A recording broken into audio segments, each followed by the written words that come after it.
Taylor Lorenz is no stranger to controversy. The independent media personality and journalist is well known for provoking people on all sides of the political spectrum. She's feuded with conservative media figures like libs of TikTok. She's implied that Joe Biden was a war criminal and responsible for genocide. And she recently attracted headlines for the way she described Luigi Mangione's appeal in favorable terms. She's also sparred with yours truly, me, about a wide range of topics: misinformation online, tech issues, very notably COVID. She's accused anti-maskers of raw dogging the air and insists the pandemic is, in fact, an ongoing mass disabling event.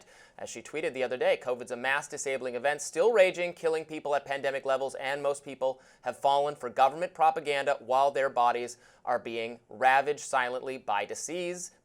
Also, everyone is vulnerable to COVID, not just disabled people. She wrote that just a month ago. Now, we have covered tons of Taylor Lorenz-related controversies on Rising, so most viewers probably know that despite our many disagreements, we actually have been friends for years. Like me, Taylor's an unrelenting critic of mainstream and established media, though she criticizes these institutions from maybe a different direction than I do. Here to discuss problems with legacy media and maybe hash out some, not all, but some of our disagreements is Taylor Lorenz herself. Taylor is the writer of User Mag Substack, and she has her own YouTube channel, and I'm delighted to welcome her to Rising. Hello, Taylor.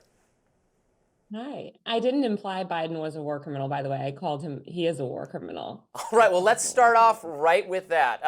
And that might be a subject that a lot of the people watching this show who are going to end up disagreeing with you on all sorts of subjects, that might be the one where you're going to get the most sympathy. I have a lot of viewers who are non-interventionist, who are concerned about what's going on in Gaza, and I share some of those concerns, although I'm not sure I would use that way to describe Joe Biden. Why don't you, describe what you said, the context you said it, and how that impacted you subsequently? Yeah, so for the past year and a half, I mean, it was definitely into 2024, because it was after, I mean, right after October 7th, I think I, like many people, were, um, you know, just sort of catching up on everything that was going on with Israel and Palestine. But, once it became clear that Israel was committing a genocide and that essentially the US was helping enable Israeli war crimes, I began calling Joe Biden a war criminal on pretty much every app and every platform, and talking about it pretty frequently. I think it's a horrifying, horrifying event. And yeah, I obviously want the war to end. I don't know how Trump is going to handle it, but it's horrible. And I'm just disgusted by the way that the US has enabled it. And I will also say, I don't think that there's been an American president in my lifetime that's not a war criminal. Obama was drone striking people. Bush, committed atrocities in Iraq. And I just don't think that this is what American taxpayers should have our billions of dollars spent on. I think it should be spent on Americans, not on, bombing innocent people abroad. Yeah, and this is one of the issues where people criticized you, and I actually found myself thinking, well, look, I think they criticized you in a almost how surprising that you, a journalist, have your own views on what's happening. And that's always a non-starter for me. Like, the truth is, people engage in journalism, people who are news reporters for the mainstream media, who say they're objective and nonpartisan, everybody's got their own ideology, attitude about what's happening. I think it's the future to just be honest about that. Should know where I'm coming from. I'm a libertarian, generally what I feel. That doesn't mean I'm like unfair. I'm going to try to spin things, but I'm going to say how I feel about things. And I'm, labeled an opinion commentator, but I honestly think that's just better than trying to pretend I'm totally neutral and I have no views of my own and I'm just calling it like I see it. That really describes no one in media. And then people feel cheated to then later find out, oh, but you're, behind the scenes you were saying this or tweeting this or doing this. This news opinion distinction, I think, actually just needs to die. Absolutely. It's a farce. It's a total farce. It's a joke. And I mean, listen, I was a columnist at the Washington Post, so I wasn't a straight news reporter, but exactly what you said, Robbie. I mean, just this idea that these straight news reporters don't have opinions and that isn't an editorial choice is obscene.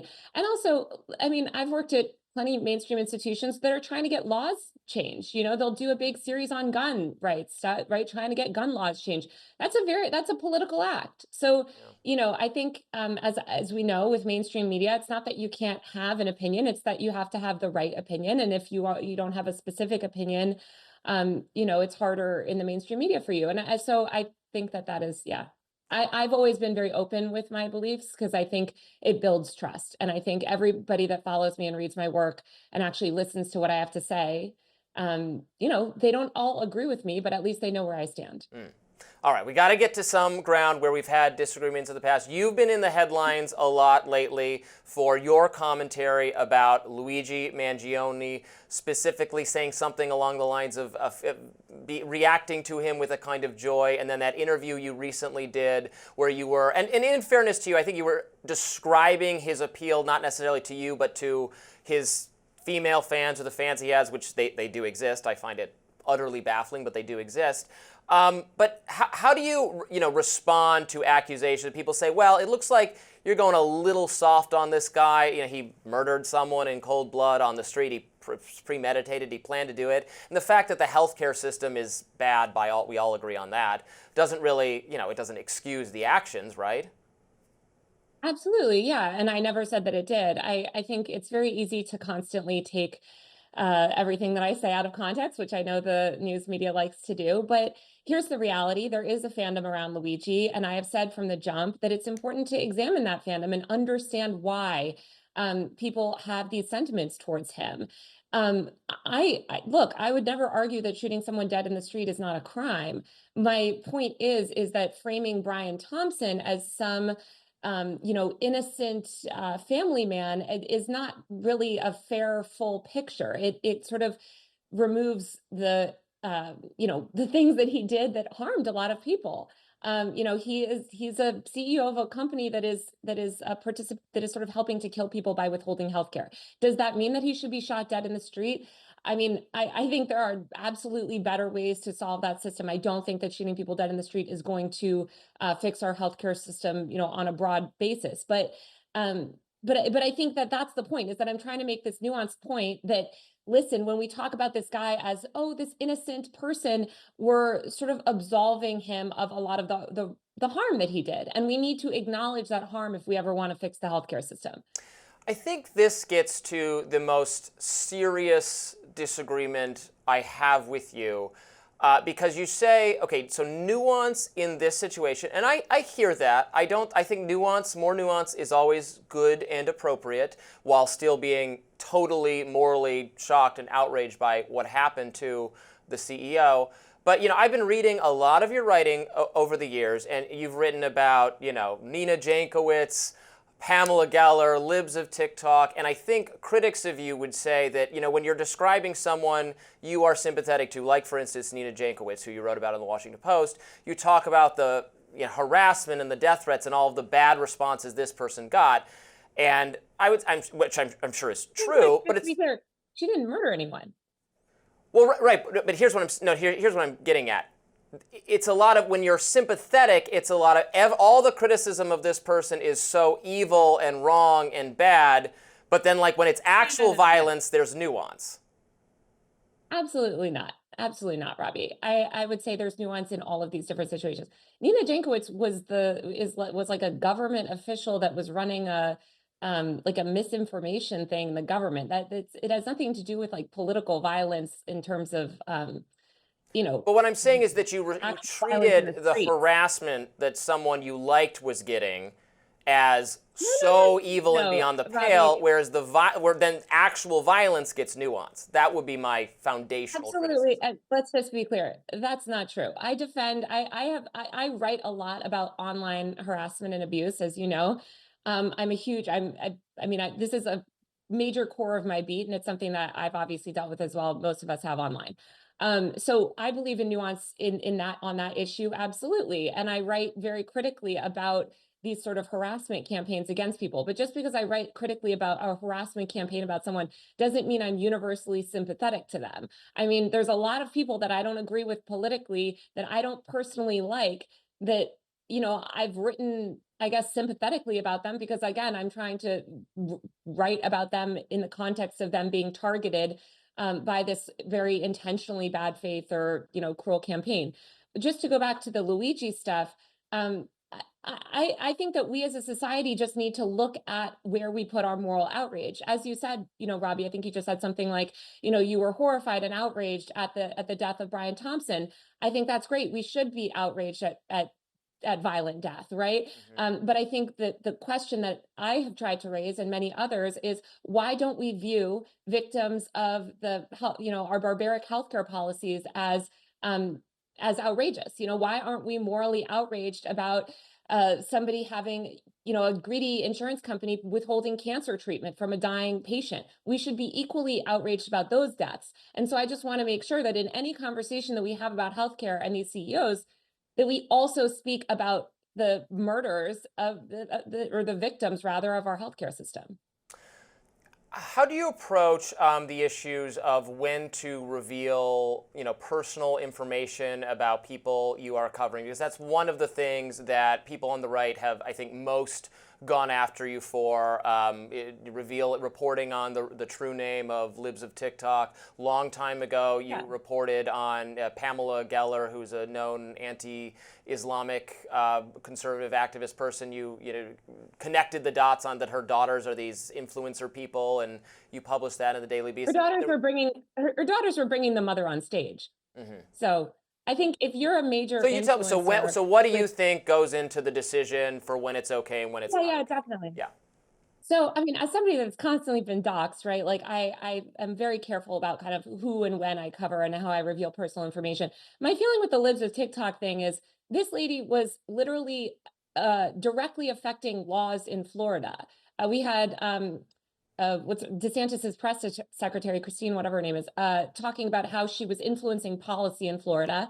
She had taken millions of dollars of funding to build a media company from Seth Dillon at that time, or at least hundreds of thousands. I'm not sure if it was millions. I think it was 2 million, but I can't remember the exact number. Either way, she had taken funding to build this media company. She was essentially acting as an assignment editor for all of the right-wing media, and she herself was giving interviews to outlets like the New York Post and others. So at that point, and she's got millions of followers, and she's being cited by also all of these other extremists. So at that point, my feeling was, listen, this is a woman who has tweeted under her handle before. She didn't take any sort of egregious steps to really hide her identity other than she was sort of anonymous. I think it's in the public interest to know who this is. Again, I think the American public, if an anonymous Twitter account is shaping US public policy, we should know who runs that Twitter account. And so, yeah, I reported on her identity and gave her more than enough time to, to give a statement about that. But at that point, I think your identity is in the public interest. Right. But then as a result of that, if that person gets, flooded with harassment or hate mail or all of that kind of stuff, then but just to be clear, what they are doing is they're a public figure. So if you're going to argue, well, I didn't want to be a public figure because that means I get online harassment.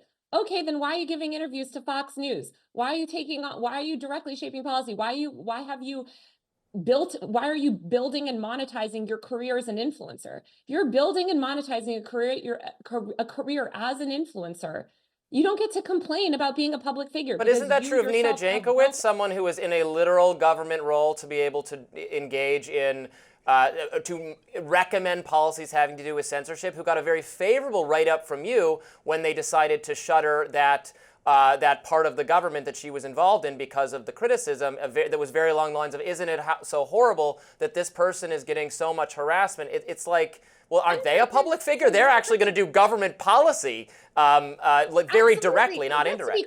Just to be clear, if Nina Jankowicz was complaining about being a public figure, I would say, I'm sorry, you're a government official. At that point, you are a public figure. That's not what that article was about. That article was about a very orchestrated, targeted harassment campaign, the types of which, by the way, Libs of TikTok supporters regularly conduct against other government officials. So yes, I agree. I think that we should have more civil discourse online, absolutely. But I think anybody being a public figure needs to accept a certain level of public attention, myself included. And this is why, by the way, Robby, I have argued against things like these aggressive moderation policies from tech companies, where they just want to insulate everyone and they want to have this top-down moderation system. I have said, even I, who deal with more harassment than probably a lot of people online, think that that is dangerous, that it ends up censoring valuable and legitimate speech. So, but I do think that sort of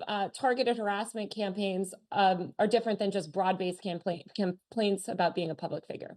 I will move on to what you just said, talking about online moderation where we have more agreement in just a minute. I want to push back one more time on this topic and give you a chance to respond again. The targeted harassment campaign against Nina Jankowicz, I'm sure there was plenty of harassment. I'm sure she got it real bad.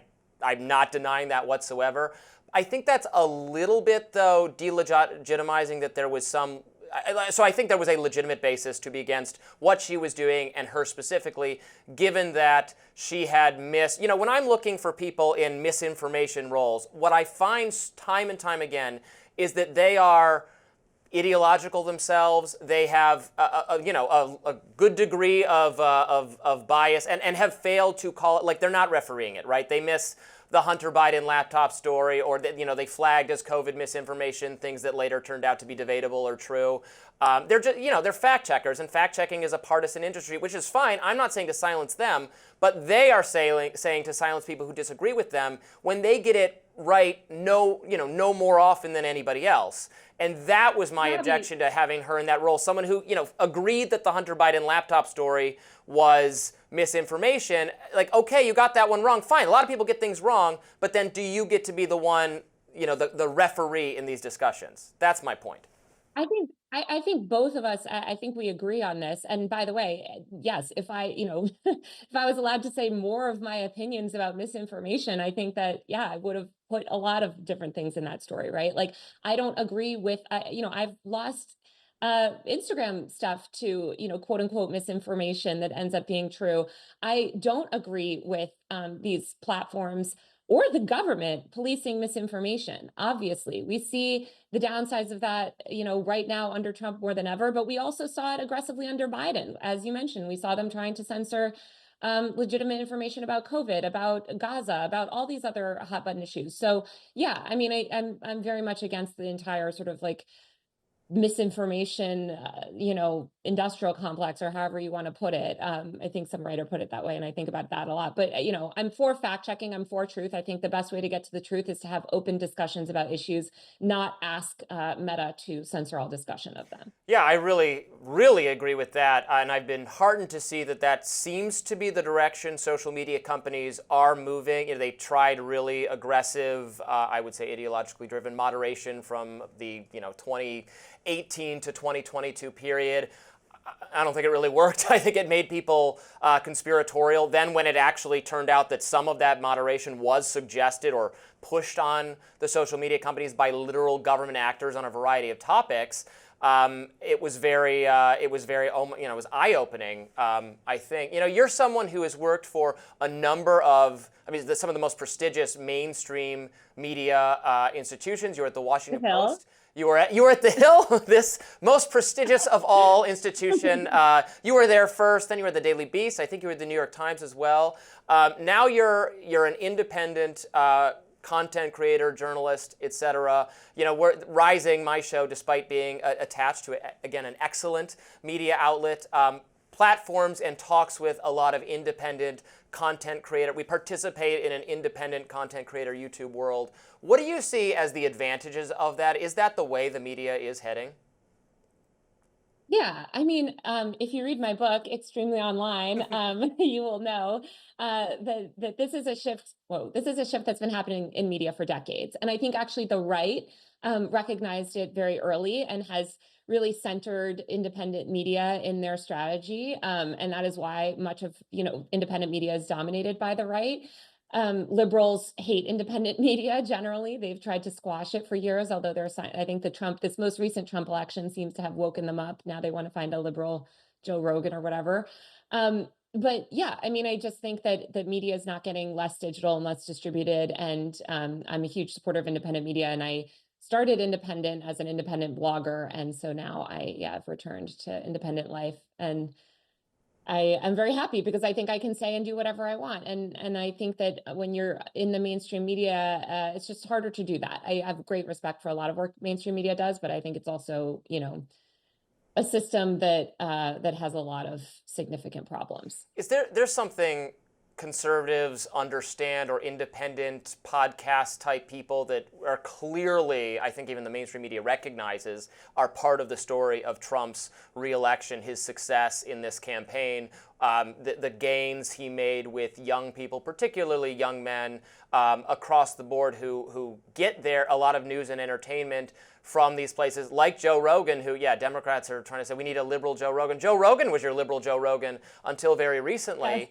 And Democrats, I think, grasp that they have a huge problem there, but haven't figured out or have no obvious answer for how to, play ball in that court, so to speak. Democrats cannot handle any system in which, some dying 87-year-old is not in charge. Like they cannot they cannot handle a world where there's like user-driven media and people can speak for themselves. And hey, maybe some people on your side might question what you have to say. They might question the top-down leadership. They might say, it seems like Joe Biden isn't 100% coherent. Maybe we shouldn't run him again. Maybe we should listen to the people. So I think that they just have this problem where there's just such hardcore institutionalists. I think they've also had their just head in the sand for almost a decade. I mean, Robby, you remember back in 2016 when I had my Snapchat show and I was covering the 2016 election, I was in the room at the Hilton when Trump won in 2016. Guess who else was there? A bunch of other internet people, YouTubers, content creators, like forum admins. So this was the story since the beginning, but they didn't want to acknowledge it. They wanted to say, Russia put him in charge.